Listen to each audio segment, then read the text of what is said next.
Халыкка кайтарылган исем. Мамадышта район үзәк башкарма комитетын һәм Татарстан үзәк башкарма комитетын җитәкләгән Рәүф Сабиров истәлегенә тантаналы чаралар узды. Күренекле шәхескә багышлап нәшер ителгән китапны тәкъдим иттеләр. Шулай ук Рәүф Сабиров хезмәт куйган бина диварына мемориаль такта урнаштырылды.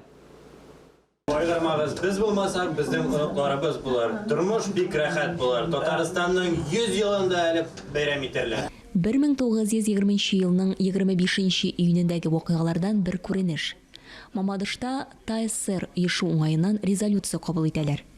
Мөселман бюросы рәисе Рәүф Сабиров халык белән очраша. Шул елның көзендә аны районның үзәк башкарма комитетының беренче рәисе итеп сайлыйлар. Зур шәхесләр роленә керүе авыр да, җаваплы да дип сөйли театральләштерелгән тамаша геройлары. Мөрәҗәгать иттеләр. Илназ, давай сине шул рольгә. Рәүф Әхмәтов роленә Сабиров. Я ризалаштым. То есть үзем өчен дә бик зур опыт. Рәүф Сабиров исеме бүгенге заман киң җәмәгатьчелегенә аз таныш.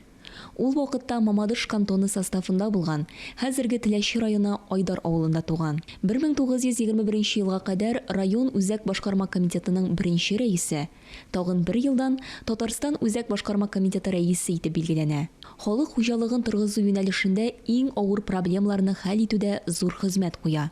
Шәхеснең исемен мәңгеләштерү максатыннан туганы Замир Петров гаиләсе зур эш башкара. Эзли башладык. Рәүф абый үзе кайда соң күмелгән дип. Архивларга запрослар җибәрәбез, бер сәйттә Казанда үтерелгән дип, Казанда дип. Мәскәүдән даже КГБ архивларына килә, что Мәскәүдә атылып үтерелгән, һәм Казанга җибәрелгән дип. Ну таптык. Яша, что аның үтерелгән җире 24 километр Калужский шосседа, спецобъект коммунаркада. Аннары җыендык чыгып киттек тагын.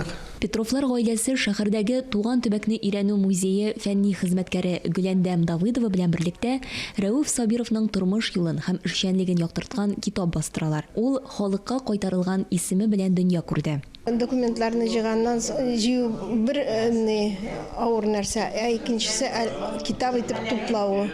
Наш Гөләндәм аркасында бу китап бик матур булып чыкты, бик иштәлекле булды инде. Мен бұл китапны 38 ел тарих қотқан кіші боларақ бик юғары бәя берем. Дұрыстан да шул хәтле язылған, дұрыстан да аның шәхесі де халыққа қайтарылған исем. Дұрыстан да бұл шәхес халыққа қайтқан.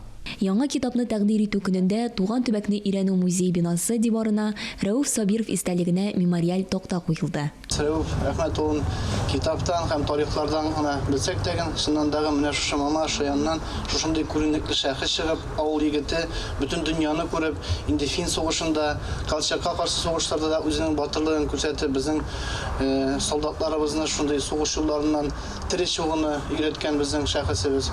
Айзилә Батырханова, Илнур Юнусов, Алмаз Камалиев, Рәмзилә Бахаудинова, Татарстан яңалыклары, Мамадыш районы.